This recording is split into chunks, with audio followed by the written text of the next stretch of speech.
돈이 보이는 시간, 아침경제 골든타임 박현진입니다. 안녕하세요. 강수진입니다. 오늘도 알찬 소식들로 다채롭게 준비했습니다.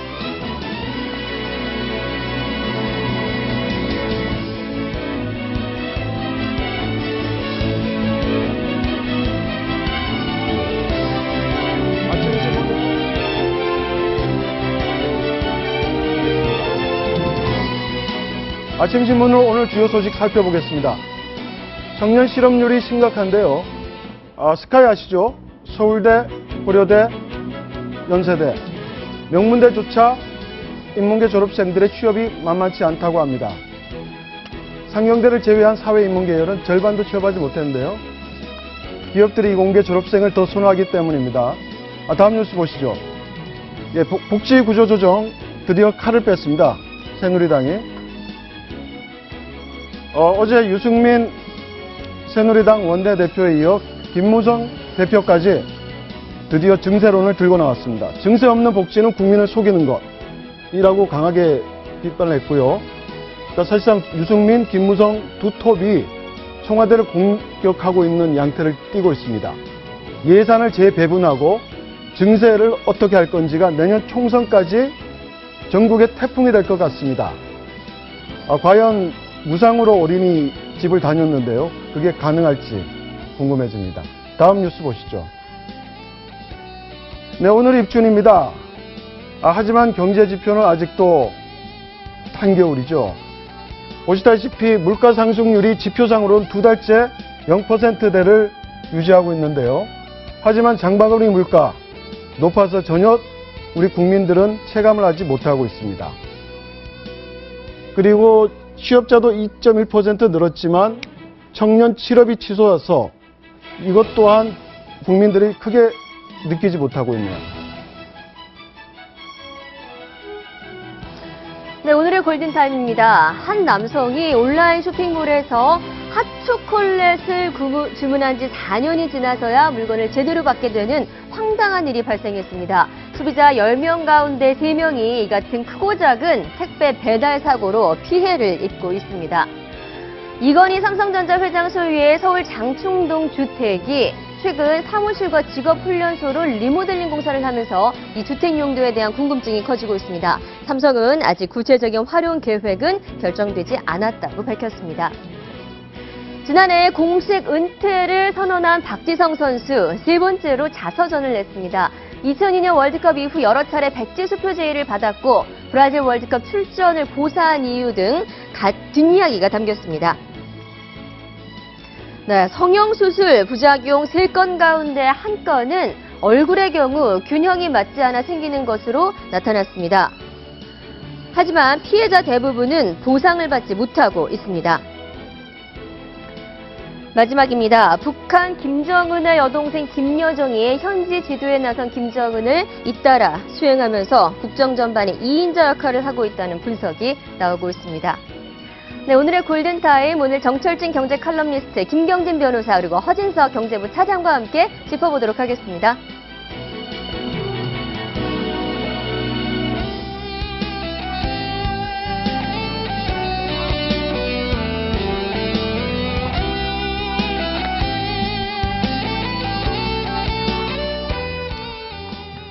네, 4년 만에 배달된 황당 택배.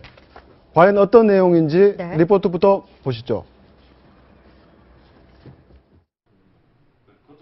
4년 전 온라인 쇼핑몰에서 핫초코를 주문했던 권현철 씨는 지난 토요일에야 물품을 받았습니다. 이제 4년 만에 이게 돌아왔어요. 이게 왜 왔지 하고서 이제 그때 이제 옛날 기록을 찾아보니까 환불 안 돼 있고 그냥 결제가 돼 있는 상태였더라고요. 2011년 4월 물건이 오지 않아 환불 요청을 했는데 제대로 처리되지 않았고 권 씨도 이를 깜빡했던 겁니다. 그렇다면 4년 동안 택배는 어디에 있었던 걸까? 쇼핑몰에선 오래전 일이라 배송 자료가 없다고 권 씨에게 답했습니다. 상담하시는 분이 죄송한데 너무 웃겨서 웃는다고. 아니 괜찮다고. 나도 웃기다고. 물류창고 어딘가 오래 처박혀 있다가 다시 배송됐을 가능성도 있지만 택배 회사는 책임부터 미룹니다. 그것만 나타나면 갖다 중간으로 인을 더 부각시켜야지.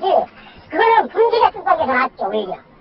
택배 회사 측은 배송받은 아파트 경비실 측 실수일 가능성도 있다고 주장했습니다. 지난해 택배량은 16억 2,300만 개를 훌쩍 넘어 사상 최대치를 기록한 가운데 소비자 10명 가운데 3명은 배달 사고를 경험하고 있습니다. 4년 만에 유통기한까지 넘긴 채 도착한 택배. 설 명절 택배 대란을 앞두고 남의 일 같지 않게 보이는 이유입니다. 채널A 뉴스 김우태입니다. 핫초콜릿을 좋아하는 6살 아들을 위해 주문한 택배가 네. 10살이 돼서 도착했습니다. 그런 거죠, 지금. 네, 정말 황당한 사건이 아닐 수 없는데요. 네. 택배 얼마나 자주 이용하십니까? 택배 많이 크게 늘어났죠? 그렇습니다. 뭐 저희 집에 매일 오는 것 같은데요. 네. 저희 집뿐만이 아니라 요즘에 뭐 택배는 하나의 네. 우리의 생활의 일부분이 된 것 같습니다. 가장 기다리는 사람이 택배 배달 아저씨라고 하는 것도 있잖아요. 그런 분들도 예. 많습니다. 예. 예. 아니 근데 이제 네. 지금 이제 조만간 구정 명절 오잖아요 보면. 네. 그렇죠. 네, 근데 저 같은 경우 이제 한 5년 상간에 주소지를 한 2번 옮겼어요. 어떻게 하다 보니까. 근데 선물을 이제 어떤 분들이 이제 이렇게 아시는 지인분들이 보내주시는데 네. 과거에 한 두 번 전에 있던 주소지로 이렇게 이 선물이 와서 그냥 그 아파트 경비실에서 수령을 했는데 실제로는 또 저한테까지는 안 오는 경우들이 있더라고요. 근데 나중에 알게 되면 그건 조금 좀 그렇다 싶은 경우가 있어요. 보면. 근데 이제 이번 사건의 발생일이 2011년 4월 17일 아닙니까? 네. 그리고 지금 무려 3년 만에 배달이 된 건데 저는 이거가 이 미스테리를 풀 수 있는 이 단서가 있다 이렇게 봅니다. 뭡니까? 누가 배달을 했느냐? 예. 지금 보니까 G마켓, 동부택배, 그리고 아파트, 경비실 이제 네. 세 곳에서 책임 추궁을 하고 있지 않습니까? 네. 근데 과연 이 마지막에 왔던 이 핫초콜릿이 CCTV를 확인하든가 어떤 방식을 통해서 배달이 왜 왔으면 그거에 누가 실수인 걸 알 수 있습니다. 만에 하나 뭐 수야 씨가 그냥 갖다 줬다면 아파트 내 창고 어디에서 뒀다가 3년 만에 찾아서 준 걸 수가 있겠고요. 네. 동부택배 직원이 줬다면은 동부택배 물류 어디 창고에 어디 있다가 그걸 발견해서 이제 찾았던 그 동부택배 책임일 수도 있겠고요. 아마 그 누가 배달했냐 여부를 통해서 미스터리 풀 수 있지 않을까 네, 싶습니다. 사고 유형 보면 사실 이 같은 배송 지연이 굉장히 많은 것으로 나타나고 있습니다. 지금 보시는 것처럼 한 36.7%, 거의 한 40%에 육박하는 고객들이 이 같은 배송 지연이나 물품 파손, 부패 같은 거 경험해 봤다라고 이야기를 하고 있는데, 근데 방금 정평론가께서 말씀하신 것처럼 누가 배달했는지 추궁하면 알 수 있다 하셨는데, 누가 소비자가 약간 이런 불만을 제기해도 구입업체, 배송업체, 뭐 택배, 또 아파트 경비원까지 그렇죠. 나서서 네. 서로 다 미루기 때문에 보상을 받는 게 굉장히 미미한 것 같아요. 네, 그렇습니다. 실제로 뭐 여러분들이, 우리 시청자 여러분들이 택배를 정말 많이 이용하실 텐데요. 사실 이건 거의 몇 년 동안 사이에 우리 사회 인프라가 됐죠. 그런 만큼 이제 소비자 피해도 많은 상황인데요. 예. 작년 같은 경우에도 지금 한국 물류협회, 통합물류협회에 따르면 16억 2,325만 개. 그러니까 택배 물량이 그렇게 많았던 거고요. 그만큼 한국 소비자원의 피해도 많이 접수되어서 8월 조사에서는 소비자 1000명당 한 337명.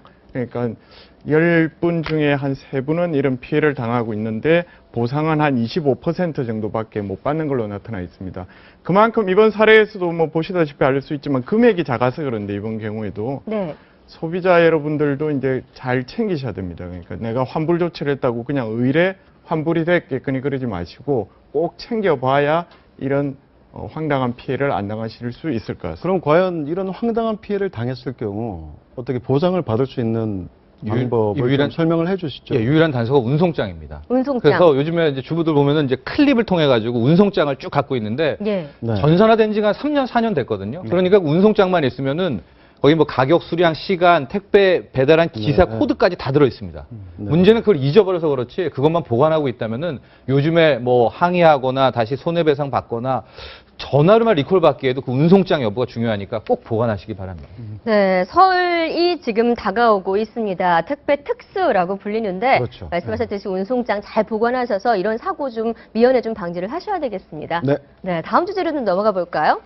네, 이건희 삼성전자 회장이 3년 전에 장충동에 주택을 구입했습니다. 네. 최근 리모델링을 마쳤는데요. 그 용도가 단독주택이 아니고 직업훈련소라고 합니다. 예. 시세보다도 굉장히 비싸게 주고 산 걸로 알고 있는데 네. 이걸 왜 구입을 한 걸까요? 그러니까요. 살지도 않을 집을 왜 시세보다 높은 가격을 주고 그것도 직업훈련소로 이용하면서 구입했을까? 아마도 이런 이유가 있지 않을까 싶습니다.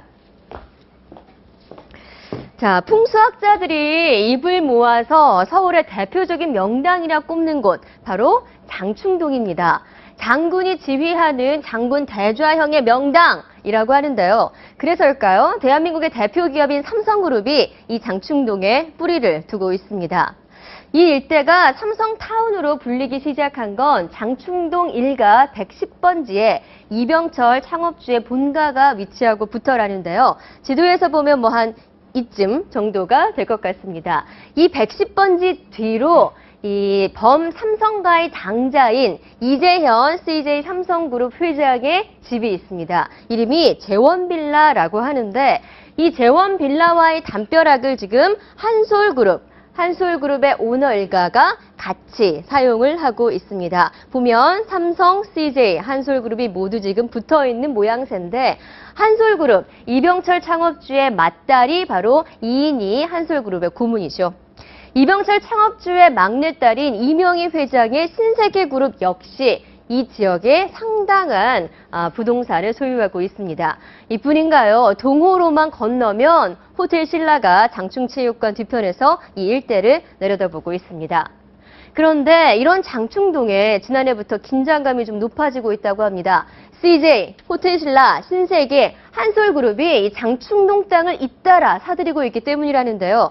한 부동산을 놓고 동시에 매입 경쟁이 벌어지기도 해서 일대 부동산 가격이 확 올랐을 정도라고 합니다. 자, 이재현 CJ 회장부터 시작된 이 땅 사기, 범삼성가 전체 그룹으로 지금 확산이 되고 있다는데 전평론가님, 왜 네. 삼성가 이렇게 지금 땅 사들이기에 열을 올리고 있는 겁니까?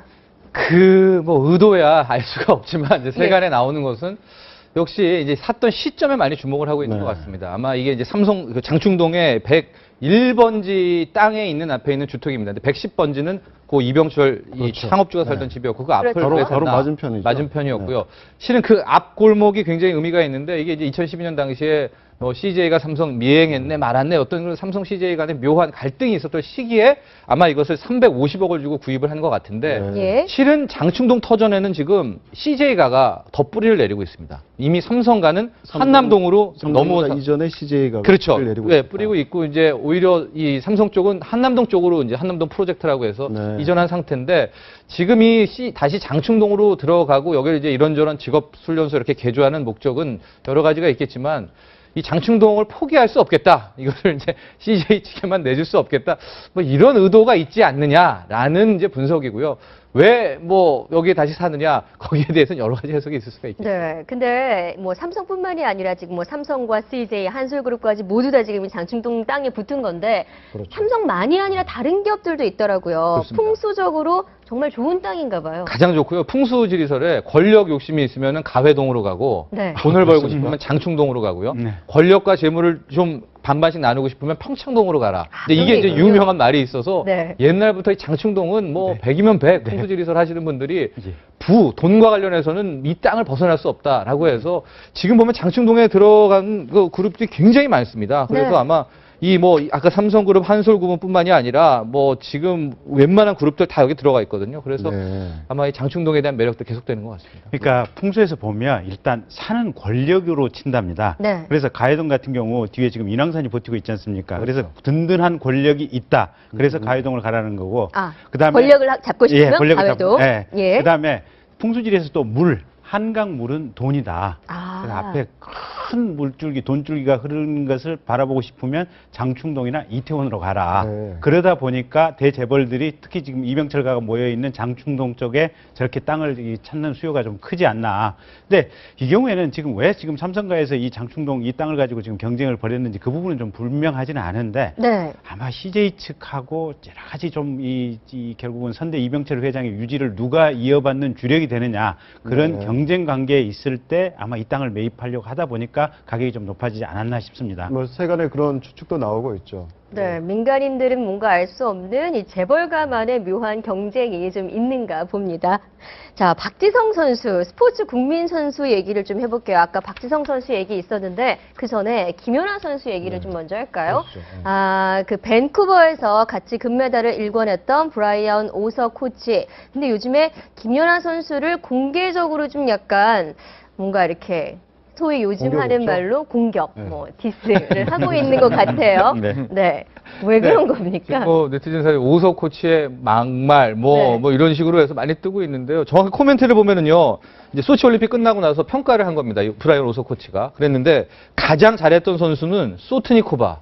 우리 한국인들 입장에서는 이걸 이해할 수가 없죠. 김연아가 아니고. 예. 그 다음에 그러니까요. 김연아도 아니고 최고로 전반적인 실력 대비 잘한 사람은 카를리나 이탈리아의 소트니코바였다. 예. 아니 코스트나, 코스트너였다. 코스트너. 라는 얘기가 나오면서 연아는 어디 갔지? 네. 이렇게 되면서 아니 오소 코치가 전에 김연아 선수의 코치였었는데 이런 막말을 할 수가 있을까? 네. 이제 이러면서 네티즌 여론이 막 뜨겁게 지금 불타오르고 그러니까 이제 이 오석 코치 얘기로는 그렇다는 거예요. 당시에 김연아 선수는 도전 정신이 좀 부족했다. 그러니까 현실에 안주하는 연기를 했었다. 근데 반면에 코스트너 같은 경우는 연기도 우아하고 나름대로 도전 의식이 상당히 있었다. 지금 이런 평가를 하고 있는데 네. 그럼 왜 이렇게 자기가 가르쳤던 이 김연아 선수에 대해서 이런 디스하는 발언을 했을까? 네, 이제 그게 궁금합니다. 예, 예. 근데 전체적으로 왜 지금 그랬을까? 그동안 관계가 좋았어요. 예, 관계가 좋았는데 2010년도에 헤어질 때 네. 사실은 김연아 선수 측에 의해서 그냥 일방적으로 해고됐다라는 얘기를 오석 코치 스스로 지금 그때도 시끄러웠었어요. 예, 굉장히. 시끄럽거든요. 그러니까 네. 뭔가 지금 이렇게 헤어지는 과정에서 석연치 않은 모습 때문에 그렇게 좋지 않은 감정을 가지고 있지 않았나 이렇게 추정되는 상황인 것 좀 같습니다. 돈 문제가 있지 않았습니까? 그때? 그렇죠. 이제 2010년에 너무 화려하지 않았습니까? 밴쿠버 올림픽에 그렇죠. 막 네. 그 감동의 물결이었는데 끝나자마자 불협화음이 굉장히 많았는데 말씀하신 것처럼 돈 문제, 앞으로 향후 또 한 번의 이제 코치직을 수락하느냐 문제에 있어서 이제 새롭게 등장한 김연아 측의 소속사와 네. 불협화음이 굉장히 많았고 결국은 이제 그 공식적은 아니지만은 이제 비공식적으로 나온 게 오소 코치가 잘렸다. 이제 이래서 굉장히 불만을 품었다. 이제 이런 얘기가 나오고 아마 이번에 했던 이 코멘트도 당시에 그런 악연, 이런 어떤 감정들이 많이 배어 나온 게 아닐까 중요한 싶습니다. 거는 사람들이 헤어질 때 어떤 관계든지 간에 잘 헤어져야 됩니다. 잘 헤어지지 않으면 꼭 사고가 나는 것 같습니다. 그렇습니다. 근데 중요한 거는 이게 네. 김연아 선수가 이 국민들한테 사랑을 많이 받으니까 네. 이미 사실은 이게 지금 뭐 크게 영향을 미치는 일은 아닌데 다시 옛날 오석 코치가 이런 얘기를 하니까 다시 관심을 받게 되고 막 그러는 것 같습니다. 결국은 이건 김연아 선수의 인기를 방증하는 그런 사건이 아닌가 그런 생각이 좀 듭니다. 그런데 감독과 선수의 갈등이 꼭 김연아뿐만 아니고 박지성 선수랑 홍명보 감독과도 있었는데요. 네. 이번에 박지성 선수가 세 번째 자서전을 내놨습니다. 여기서 이 내용을 담았다고 하는데요. 네. 어떤 네. 내용인가요? 마이 스토리입니다. 이번에 세 번째 자서전이 나왔는데 여러 가지 내용 중에서 방금 궁금하신 그 말씀 이제 들어보면은 브라질 월드컵 때 홍명보 감독이었죠. 제발 좀 박지성 선수가 이 상징적인 존재로만으로도 이 팀에 좀 와달라 이런 얘기를 이제 많이 부탁을 했었다고 합니다. 근데 당시에 박지성 선수가 이 자서전에 나오는 내용을 보면은 자기 사진이랑 무릎 관련한 사진을 보여주면서 이제 홍명보 감독한테 절대 못 듭니다. 얘기를 했더니 네. 이제 알았다, 수락했다 여기까지 나와 있고요. 실은 세간에 나왔던 것은 홍명보 감독이 그럼 코치로라도 알아. 그랬는데 뭐 불협화음 때문에 나는 못하겠습니다. 뭐 이런 싸움이 있었다고 하는데 자서전 내용에 따르면은 실은 홍명보 감독이 이제 선수로 뛰어달라 해서 못 뛰겠다 하니까 네. 거기서 이제 깔끔하게 끝났다. 깔끔하게. 뭐 세간에서 돌아 나왔던 뭐 코치로 와달라, 그냥 오기만 해달라 이런 추가 부탁은 없었다고 정확히 명시를 했습니다. 네. 박지성 선수 이번 자서전에는 어쨌든 본인 선수 생활을 정리하는 내용이 전부 다 들어가 있다 그래요. 네. 그래서 쭉 해서 이제 중동에서 가령 뭐 본인에게 계속 백지수표. 백지수표 보내서 네. 계속해서 그냥 러브콜이 있었다는 내용이라든지 유럽에서 뛸 때 내용이라든지 그다음에 재밌는 것은 본인이 경기를 할 때 그 통계 수치 내용이 이번에 다 들어가 가지고 축구 선수들이나 코치 입장에서는 이 통계 수치를 참고할 만한 내용이 지금 상당히 있다고 그래요. 그래서 네. 아마 이 정말 모든 걸 다 정리하는 한편의 책인 것 같습니다. 네. 네. 요즘에 뭐 회고록도 많이 나오고 있는데 그렇죠. 박지성 선수의 자서전도 한번 또 관심을 많이 모으고 있는 것 같습니다. 자, 북한 소식으로 좀 넘어가 보도록 할게요. 북한이 대동강 맥주를 최우수 제품을 선정을 하고 대대적인 홍보에 나섰다고 합니다. 네. 네. 그런데 정작 이 맥주를 마실 수 있는 사람들 평양 주민과 외국인들 뿐이라고 하죠. 아, 어떻게 된 그래요? 일인지 강은하 기자가 알려드립니다. 맥주잔으로 거품이 쏟아져 내리며 평양의 자랑이라고 치켜 세웁니다.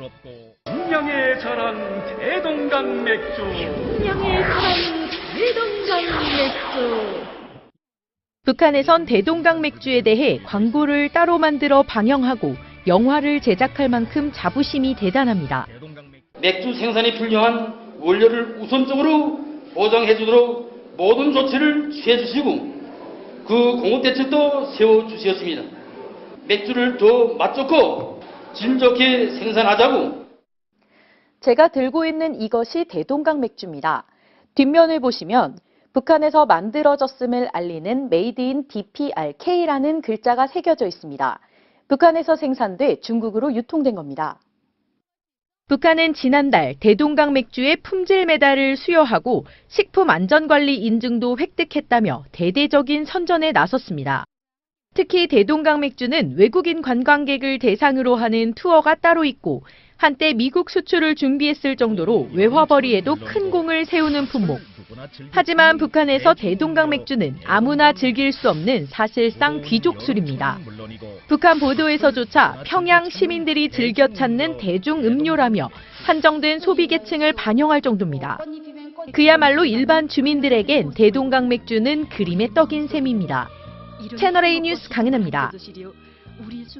네, 북한 얘기하기 위해서 한 분 더 모셨습니다. 안찬일 세계 북한 연구센터 소장님 나와주셨습니다. 어서 오세요. 안녕하십니까. 네. 안녕하세요. 네, 지금 대동강 맥주 다들 마셔보셨나요? 네, 맞습니다. 들어올 수 있나요, 근데? 한국 맥주보다 맛있다는 네, 뭐 얘기도 네, 많이 나오고 있는데 네. 확실히 북한에서 이런 자본주의 관련된 내용들이 많이 나오고 있는 것 같습니다. 최근에는 어제 뉴스인데 신용카드까지 도입하겠다고 계획을 하고 있다는 소식이 나왔는데요. 네. 네, 어떻습니까? 이렇게 북한이 말하자면 신용카드를 도입하겠다는 건 목적이 여러 가지가 있겠지만 우선 화폐 운영을 좀 투명하게 하겠다. 그리고 화폐를 통제하겠다. 북한이 2009년 이제 김정은이 등장하면서 화폐 개혁을 했지만 그때 대실패를 해가지고 지금 또 아마 그 주민들의 돈을 끌어내기 위해서 화폐 개혁하고 싶은 유혹을 받겠지만 그거 했다간 또 반발이 일어날 것 같고 그러니까 대신 이 플라스틱 머니를 도입해서 화폐 흐름을 통제하고 또 화폐 사용을 좀 독려하겠다 이런 뜻인 것 같습니다. 그러나 이제 북한 사회에서 이 신용카드라는 게 사실 우리 사회처럼 이렇게 그 시장이 유통이 뭐 원활하지 않기 때문에 이게 대중화되기에는 상당히 좀 시간이 걸릴 것 같습니다. 그렇군요. 네. 저는 아예 불가능하지 않을까 생각을 해요. 신용카드 업무라는 네. 게 상상외로 복잡합니다. 네. 일단 은행이 활성화돼야 됩니다. 그래서 은행에 통제하는 자신의 어떤 카드 쓰는 사람의 신용이 나와야 되고요. 은행하고 해당 가게하고 연결하는 전산 시스템이 있어야 됩니다. 중간에 또 벤사라고 하는 결제 대행하는 사람이 있어야 되고요.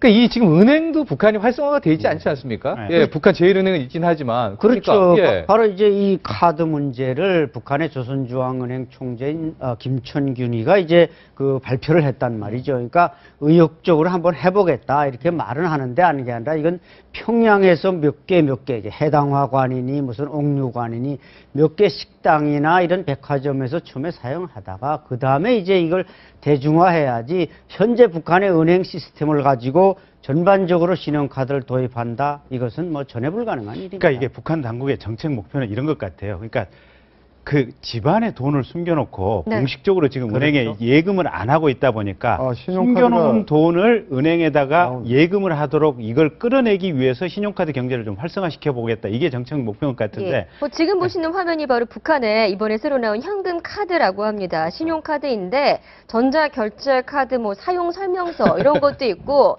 과연 쓸 수 있을까 모르겠지만 네. 보여주기식 일지언정 네. 정말로 뭔가를 하려는 것처럼 보이긴 하네요. 예, 돈을 끌어내겠다는 목표는 분명한데 문제는 아까 말씀하신 대로 이 전산망 그러니까 데이터 전산망이 완벽하게 연결되지 않으면 신용카드 사용 자체가 구조적으로 지금 불가능한 상황들이거든요. 그렇죠. 그러다 보니까 기껏해야 봐야 평양 시내 안에서 정도나 가능한 지금 이런 상황인데 어쨌든 북한이 저 신용카드 사용을 첫 도입을 하면 장기적으로 5년, 10년 후면 조금씩 넓혀져 갈 것이다. 그런 의미에서 첫 발을 띄었다고 하는 점에 있어서는 우리 남한 쪽에서 봐도 조금 긍정적인 측면은 있어 전 보인다. 북한 국민의 네. 신용 불량자화가 되지 않을까.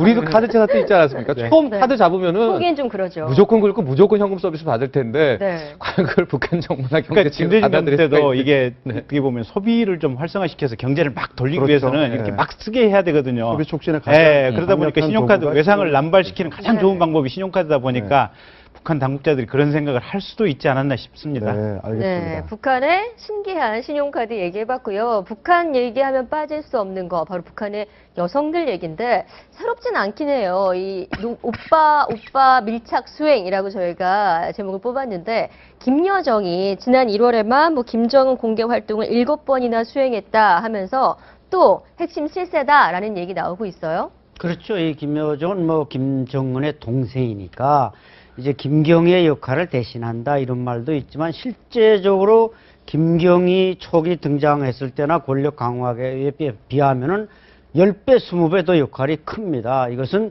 제가 볼 때는 여러 가지 목적이 있겠지만 우선 김정은이 나이가 30대인데 어리다. 무슨 소리냐? 동생 20대도 역할을 잘하고 있다. 그리고 또 실제로 김여정이 김일성 종합대학 경제학부 정치경제학과를 나왔기 때문에 네. 이 학력이나 인맥에서 어느 정도 파워를 가지고 있는 것 같습니다. 그리고 이제 김정은은 앞에만 보고 뒤나 옆은 못 보는데 김여정이 딱 따라붙어서 옆이나 뒤를 잘 살펴주니까 김정은으로서는 상당히 마음이 놓이고 근데 2월 달에 들어와서 지금 좀 활동이 뜸해지는 게 아마 김정은이 지금 모스크바에 5월 달에 가야 되는데 네. 이게 비행기가 없단 말이죠. 그래서 아마 비행기를 어떻게 러시아에 뭐 임대하느냐 뭐냐 이것 때문에 요즘 조금 뜸하지만 올해 들어와서만도 벌써 10여 차례 가까이 수행했다는 것은 그만큼 김여정이 없으면 뭔가 허전하다 이럴 정도로 네. 그의 영향력이 커졌다는 얘기입니다. 조금 전에 제가 신용카드가 북한에 도입된다고 얘기를 했는데 과연 이런 그 리더십이 좀 바뀐 게 이 북한 경제에 좀 새로운 바람을 불러오는 원인이 되고 있지는 않나요? 어떻습니까? 그렇죠. 김정은, 예. 김여정 신세대가 이제 집권하면서 어떻게 보세요? 그렇죠. 그런 측면도 있죠. 세대 교체가 돼야 되는데 지금 뭐 김영남 상임위원장, 헌법상 국가원수인 김영남 상임위원장은 1925년생으로서 91세인데 이런 사람들이 70, 80대가 많으니까 이런 사람들 좀 빨리 물러났으면 하는 그런 푸시의 일정도 이 20대 김여정을 앞세워서 자꾸 치맛바람을 일으키고 돌아가게 하는 하나의 그 연쇄적인 행동이다 이렇게도 볼 수 있습니다. 네. 리설주가 뭐 성형했다는 얘기는 어떤 얘기입니까? 그래서 제가 볼 땐 이설주는 그 16살 때 인천 육상 경기대에 왔을 때나 뭐 지금이나 크게 달라지지 않았는데 아마 뭐 잘 모르겠습니다만 성형수술 했다면은 이게 볼 정도의 살을 뺐을지 모르지만 뭐 눈이나 코는 별로 수술하지 않아도 될 정도로 좀 이쁘거든요. 네. 그러나 이제 제가 했다면 오히려 아마 그 김여정이 하지 않았는가. 김여정은 지금 저희가 예. 이설주가 아니라 김여정을 보여드렸었는데 그렇죠. 김여정은 상당히 어렸을 때는 동글동글하고 예. 통통했는데 지금 이 사진이요. 예, 상당히 솔직해졌단 말이죠. 그래서 아마 김여정 정도는 인물에서 좀 컴플렉스가 많으니까 볼이나 이런 부분에 수술했을 수 있어도 제가 볼 때 뭐 이설주는 그렇게 외모는 딸리는 여자는 아니지 않나 보여요. 근데 북한에도 이렇게 성형수술 많이 하나 보죠? 성형수술 많이 이제 좀 유행이 시작됐는데 쌍꺼풀, 뭐 코, 입술 이게 하지만 최근에는 이제 그 하나의 그 림종옥인가요? 그 여성이 평안북도 대관군 출신인데 19살에 이제 큰 화상을 입어가지고 제가 볼 때는 아마 군수품 공장 노동자인 것 같습니다. 8년 동안 100여 차례 성형수술해서 뭐 얼굴을 거의 정상으로 돌려놓았다. 이렇게 네. 북한이 지금 많이 선전하는데 네. 그것은 일종의 이제 체제 선전, 무상치료 이걸 하는데 이 여자를 지금 동원한 거지 실제로 네. 미용이나 뭐 외모를 업그레이드하기 위해서 수술하는 건 아직은 그렇게 우리처럼 많지는 않습니다. 네, 잘 알겠습니다. 우리나라는 성형수술의 어떤 그런 기술이 워낙 발달해서 중국에서 이제는 의료 관광까지 오는 그렇죠. 시대가 되지 않았습니까? 그런데 저희 뒤에 지금 제목 보시는 것처럼 짝짝이 성형, 이 소송이 좀 많이 늘고 있다고 합니다. 얼굴을 성형수술을 했는데 바꿔봤더니 좀 짝짝이가 됐다 이런 어떤 불만인데 네. 이런 건수가 좀 많은가 봐요. 뭐 거의 절반 정도 되는 것 같은데 이게 통계 오류도 있습니다. 지금 뭐냐면은 왜 짝짝이가 1위를 차지했냐면은 예. 가장 많이 하는 수술이 또 눈, 코로 가거든요. 눈을 또 가장 많이 합니다. 그러니까 눈을 많이 하기 때문에 짝짝이, 그러니까 비대칭이 나올 확률이 또 커지기 때문에 아마 이 눈 수술 많이 한 것과 이 상위 건수로 이 비대칭이 많이 나온 게 일치하지 않나 싶은데 역시 눈, 코 순으로 많이를 했고요. 말씀하신 것처럼 이제 비대칭이라든가 흉터 부분이라든가 이런 부분에 이제 부작용에 대한 항의도 많았었습니다. 네. 네, 부작용 얘기를 하셨고요. 근데 실제 이런 성형외과 이런 사고 때문에 중국인 의료 관광도 굉장히 영향을 받고 있다는 얘기 아닙니까? 네, 그렇습니다. 실제로 중국 여성들을 만나보면요. 한국에서 왔다 그러면 몇 마디 안 물어봤을 때 뭐라 그러냐면 네. 정말 한국 여성들은 다 성형을 한다고 그러는데 사실입니까? 라고 물어봅니다.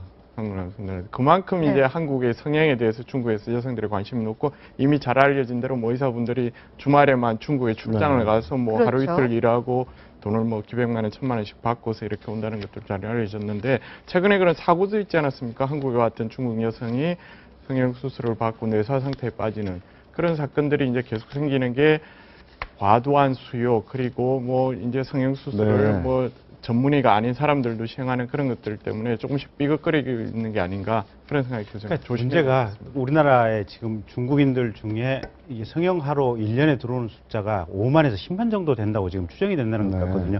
적지 않은 의료관광 수요인데 최근에 좀 브레이크가 좀 걸리는 상황인 것 같아요. 그러니까 그렇습니다. 방금 말씀하신 사망사고도 있었고 네. 대체로 지금 중국인 소비자 측 불만은 뭐냐면 한국 사람들 이제 그분들도 이 성형에 대해서 이제 조금 지식이 늘어가면서 한국 사람들 자체적으로 보면 눈 수술하는데 한 100에서 300만 원 정도 되는데 왜 중국인 고객을 상대로 해서는 한 4, 500만 원씩 몇 배 더 비싸게 네. 받느냐. 네. 그다음에 처음에 상담할 때는 이러이러한 전문 자격증을 가진 사람이 수술을 해준다고 얘기를 해놓고 실제 나중에 보면은 전혀 엉뚱한 사람이 수술을 했다. 그래서 이 아까 말씀하신 비대칭이라든지 이런 식으로 제대로 된 수술이 안 나온다. 지금 이런 불만들이 생기는 것 같거든요. 그래서 정부에서 최근에 분석을 해 보니까 결국은 이게 중간에 브로커들이 끼어 있는데 네. 이 중국에서 현지 환자를 모집해 온 브로커들에게 불법 브로커 말씀하시는 예, 거죠? 불법 브로커들. 네. 이게 가령 수술 비용을 500만 원 받는다 이러면 반절, 그러니까 250만 원, 심지어는 한 70%까지도 브로커들한테 띄워준답니다. 네. 아. 그러다 보니까 우리나라 한국 의사들이 받는 수입은 적고 네. 실질의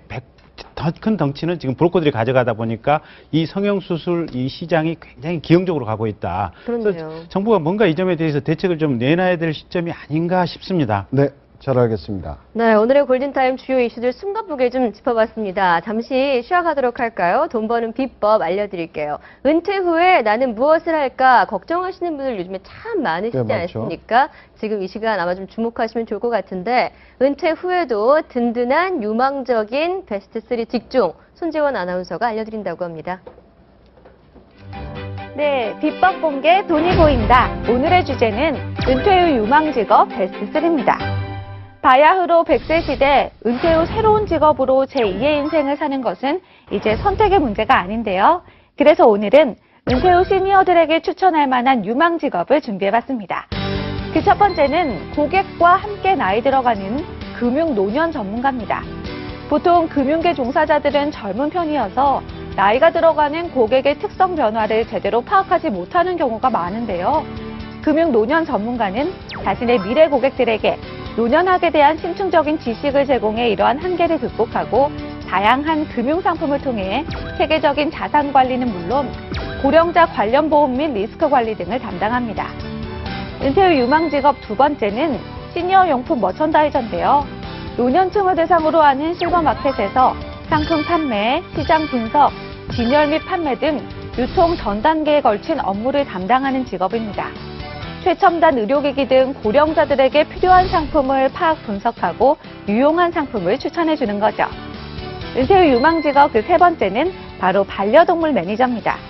우리나라의 경우 반려동물 천만 시대에 접어들었지만 반려동물에 대한 전문 지식이 부족해서 관리가 소홀한 경우가 많은데요.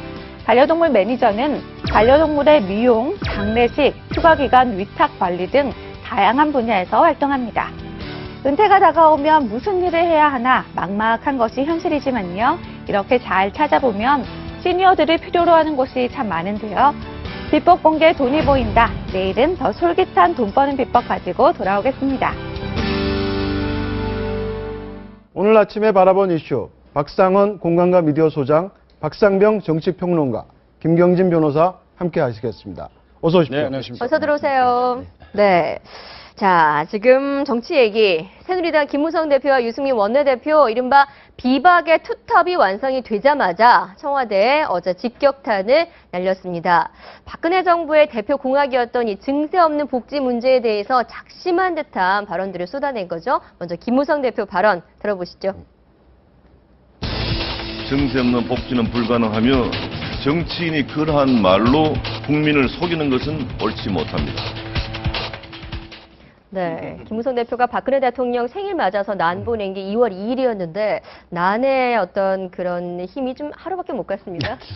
그거는 아닌 것 같고 예. 실질적으로 맥락을 보면 뭐 대통령을 공격했다라고 언론은 보고 싶어 하는데 싸움을 붙여야. 네. 근데 아니다. 그런 건 아닌 것 같고 어쨌든 이제 지금 뭐 야당을 우리가 문제 제기 집단이라고 본다면 집권당은 문제 해결 집단 아닙니까? 어쨌든 대통령의 그러니까 취임하자마자 정세 없이 복지하겠다라는 네. 이 프레임에 갇혀버렸죠. 갇혀버렸기 때문에 혼선이 온 거 아닙니까? 예를 들어서 국민들이 생각할 때는 담배값 인상이 나든지 네. 연말 정산 문제를 사실상 정세로 받아들이고 있는 거 아닙니까? 네, 유승민 그렇죠. 대표가 얘기했듯이. 그렇다면 그다음에 재정 적자가 갈수록 악화되고 있는데 정세 없는 복지라는 이 도구마에 갇혀가지고 네. 표류한다면 내년 총선을 어떻게 치르며 다음 대선을 어떻게 치르냐라는 어떤 그 문제의식을 당대표로서 얘기했다. 그렇기 때문에 제로 베이스에서 새로 논의할 수 있는 길을 오히려 당이 좀 열어가고 있는 거 아닌가 뭐 이런 생각이 듭니다. 네. 그런데 결국은 당정청이 어떻게 조율하느냐가 문제 아닙니까?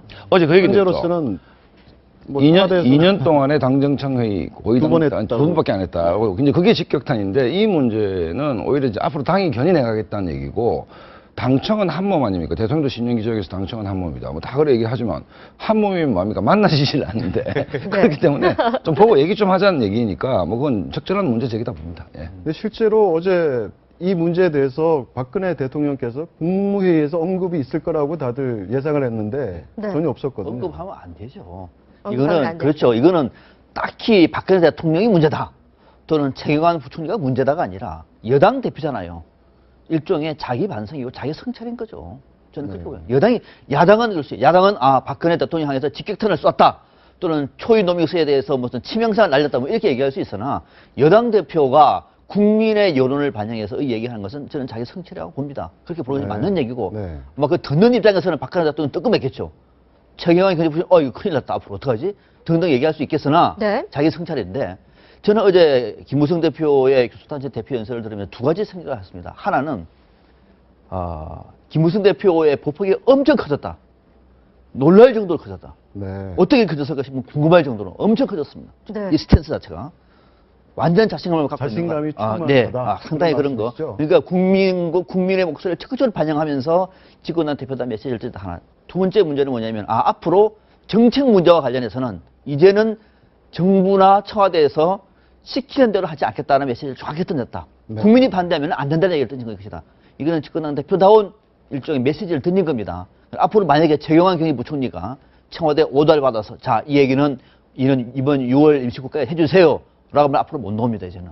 그 얘기를 어제 강하게 느꼈습니다. 그러니까 이게 박근혜 정부 내부에서 가장 핵심되는 정책에 대해서 결국은 정책 대결이 벌어졌다, 시작됐다 이렇게 보면 영린을 건드리는 거라고 봐요. 영린까지는 아닌 것 같고요. 네. 결국은 지금 이런 것 같아요. 그러니까 김무성, 유승민 이 팀도 네. 결국은 박근혜 정부가 성공을 해야 됩니다. 앞으로 3년 동안 실적을 내야만 차기의 어떤 정권을 재창출할 수 있는 기반이 되는데 지금 박근혜 정부가 가고 있는 이 기조, 증세 없는 복지 이걸로는 도저히 성공을 거둘 수가 없다라고 판단을 하고 결국은 정책 싸움, 노선 싸움을 지금 시작을 했다라고 보여지는 것 같고요. 그래서 예, 말씀하시죠. 예. 그래서 지금 최경환 부총리나 박근혜 대통령이 주장했던 증세 없는 복지는 도저히 안 된다. 그러면 국민들에게 정직하게 얘기를 하고 정직한 정면 승부를 하겠다라는 것이 입장인 것 같고 거기에 대해서 지금 박근혜 대통령이나 최경환 부총리 입장에서는 이 얘기를 꺼내는 순간 정말로 말 그대로 이제 어떤 내부에서 갈등이 정말 제대로 증폭이 되는 상황이기 때문에 일단 좀 숨고르기에 들어가는 것이 아닌가 싶습니다.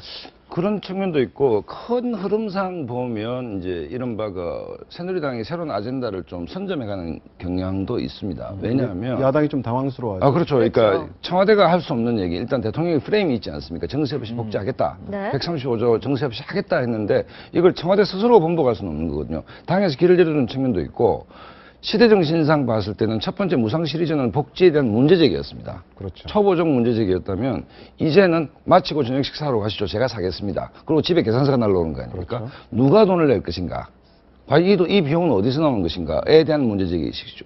업그레이드된 복지 논쟁으로 들어갔다는 것이죠. 지금 한국 사회 시대정신 자체가. 지금 말씀하신 게 사실상 2년 동안 박 대통령이 집권한 2년 동안 이런 무상 복지에 대해서 한 번쯤 재고를 해볼 필요도 있었는데 네. 여당이 이렇게 나와주니까 그렇죠. 못 이기는 척하면서 당청이 다시 한번 논의를 할 수 있는 계기가 되지 재미있는 않는 얘기가 거 아니냐. 87년 체제 5년 단임제 정권이 들었으면 누구나 어느 정부든 초보 정권입니다. 그렇지 않습니까? 4년 중임이라면 한 번 해본 경험이 있지만 물론 이명박 박근혜 정부가 정권의 연속이었다 하더라도 사실상 처음 해보기 때문에 이 프레임을 처음부터 깨는 것은 좀 무리였겠죠. 근데 야당이 계속 비판했던 게 경제민주화 어디 갔습니까? 아젠다는 다 선점하고 표는 다 가져가 놓고 막상 이제 취임을 하니까 성장 중심으로 가는 거냐 이런 문제제기가 있지만 어찌됐든 전체적인 흐름상 봤을 때는 네. 복지 문제에 대해서 한번 구조적으로 다시 보여야 될 필요가 있는 것인데 청이 이걸 뒤집기는 쉽지가 않죠. 정부가 뒤집기는 쉽지가 않고. 그렇다고 본다면 당에서 뭔가 어떤 새로운 문을 열어주는 측면이 있다고 봅니다. 저 청각이 길을 열어줬다. 예, 얘기가 참 좋은 얘기인데 지금 이제 논의가 이렇게 되는 것이 저는 정답이라고 봐요. 그러니까 어제 김무성 대표가 교수단체 대표 연설에서 이 오딩 하나 자체가 갖고 있는 메시지는 정치적으로 해석할 여지가 굉장히 많은 거예요. 그 방금 이제 김 변호사 말씀하신 거 하나 더 해서 또 박박사님 얘기도 뭐냐면은 만약에 예를 들어 이렇게 봅시다.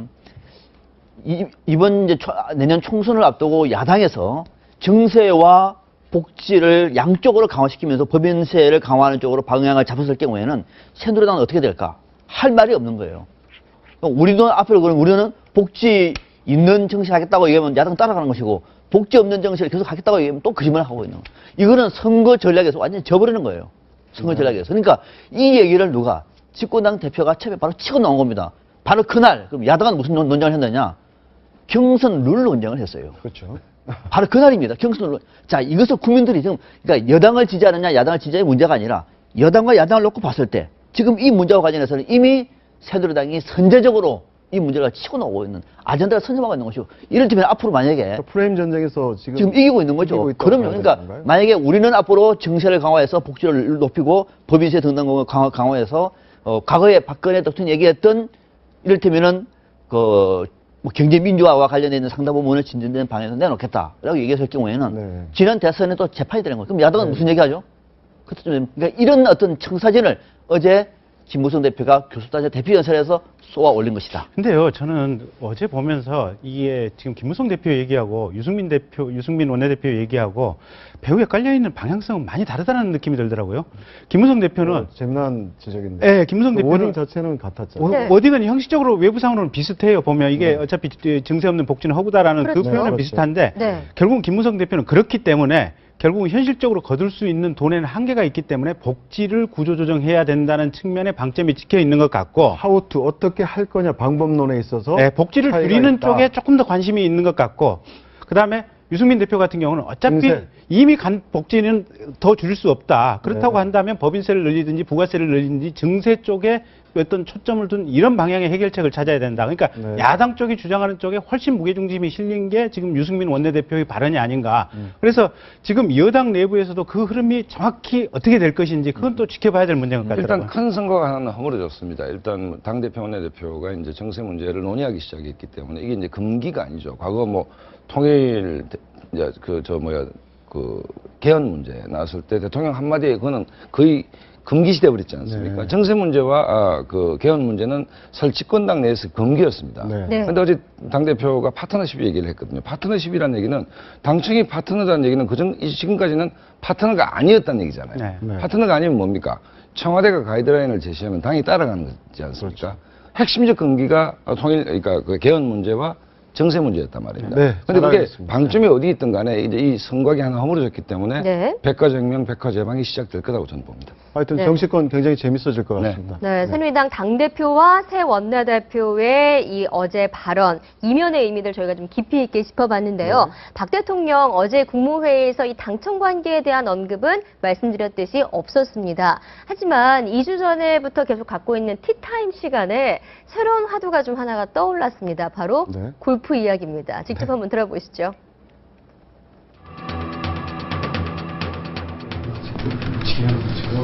잘못된 메시지를 엄청 조금도 치기 싫어.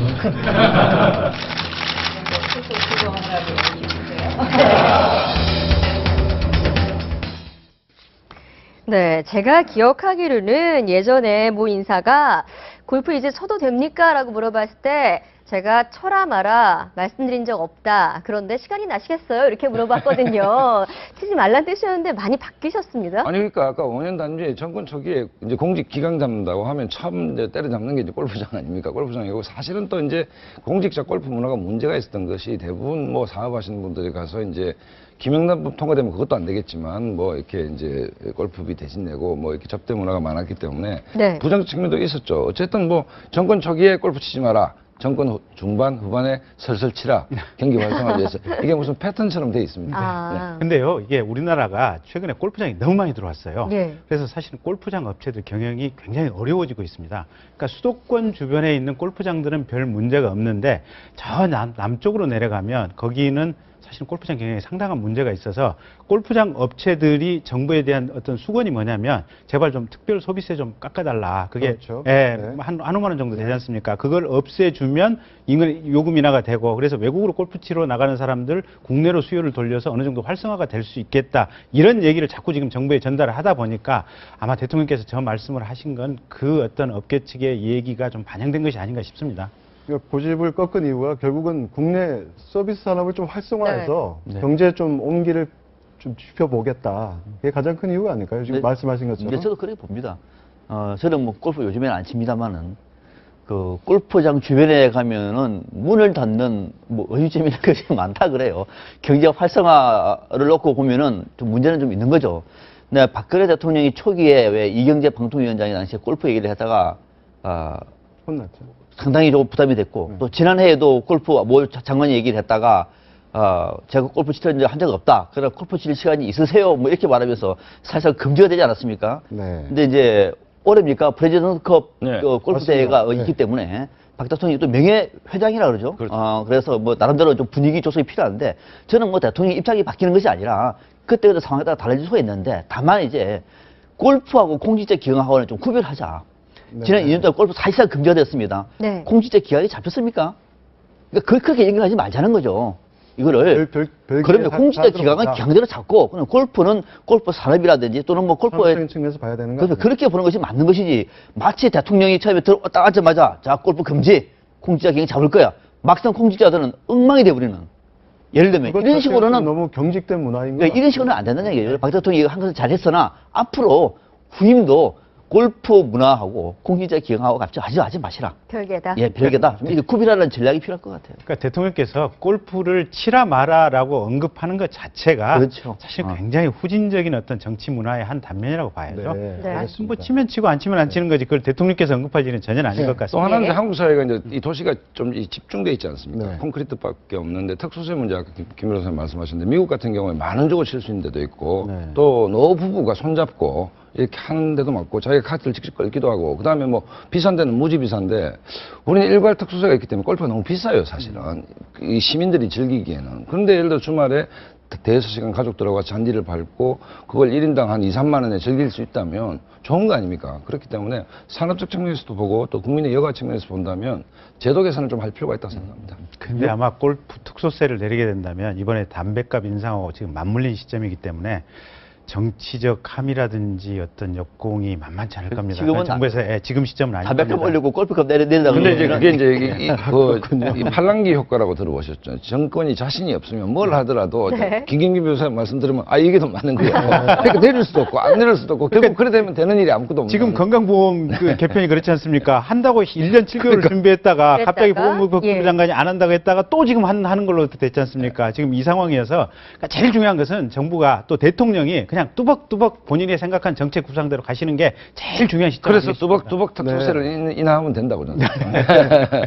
그런데 역대 대통령 중에서는 또 굉장히 네. 골프에 관심을 가진 대통령이 많았지 않습니까? 네, 뭐 박근혜 대통령의 아버지 박정희 전 대통령은 골프 마니아였다고 하고요.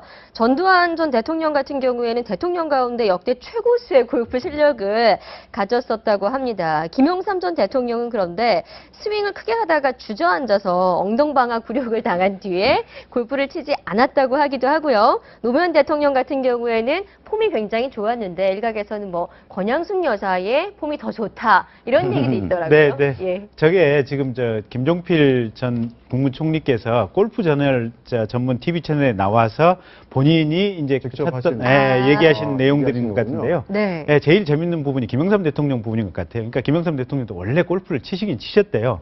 근데 네. 3당 합당 전후에서 아마 김종필 총리랑 같이 가서 골프를 치다가 저 스윙을 그냥 너무 과도하게 힘을 줘서 하다가 그냥 넘어지시고 그때 이후로는 지금 골프를 전혀 안 쳤다. 네. 그래서 미국에서 이제 클린턴 대통령이 왔을 때 처음에 이렇게 골프 치자 이런 제의가 왔었는데 대통령이 그 골프 왜 칩니까? 우리 그냥 조깅이나 하시죠. 그래서 조깅으로 바꿨다는 얘기도 소개되어 있고. 그런데 정치사적으로 보면 그 YS 엉덩방아 찍은 저 사진이 굉장히 운명의 한국 정치판을 가르는 사진입니다. 저게 저 재미난 골프 얘기네요. 회동 이후에 3당 합당을 했거든요. 이게 3당 그런 합당 의미가 직전에 또 있는 그 JP하고 3명의 그 골프 회동 장면인데 아. 저 당시 저게 일면톱에 아마 동아일보 난 사진으로 알고 있는데 네. 저게 이제 그러니까 결국 딱 열어보니까 왜 골프를 쳤을까? 3당 합당이라는 정말 충격적인 정치적인 어떤 그 일종의 결단이 있는 아. 회동이 저 사진입니다. 그 회동이었군요, 네. 바로. 네. 지금 그 골프 관련해서 결국은 더 이상의 이런 아까 말씀하신 것처럼 그런 뭐 공직자 기강이라든지 예. 좀 이제 그런데 얽매이지 그거 말고 그럼요. 좀 유연하게 접근했으면 좋겠다. 초기에 우리가 이제 골프를 초기에는 뭐 기족의 스포츠다 등등의 말들이 많지 않았습니까? 그래서 이제 관료들이 많이 하고 그랬으니까 그러다 치더라도 지금 뭐 대중화된 상황에서 김윤희 변호사 말씀하신 것처럼 대통령이 골프를 치세요, 이제 마세요 이런 것은 시대에 안 맞고 더더욱이 그것을 공직기강하고 연결시키는 것은 이제는 좀 구시대적이다 이런 말씀을 드리는 겁니다. 네, 잘 알겠습니다. 네, 오늘 세 분 여기서 인사드리겠습니다. 감사합니다. 감사합니다. 네, 오늘 골든타임 여기까지입니다. 고맙습니다.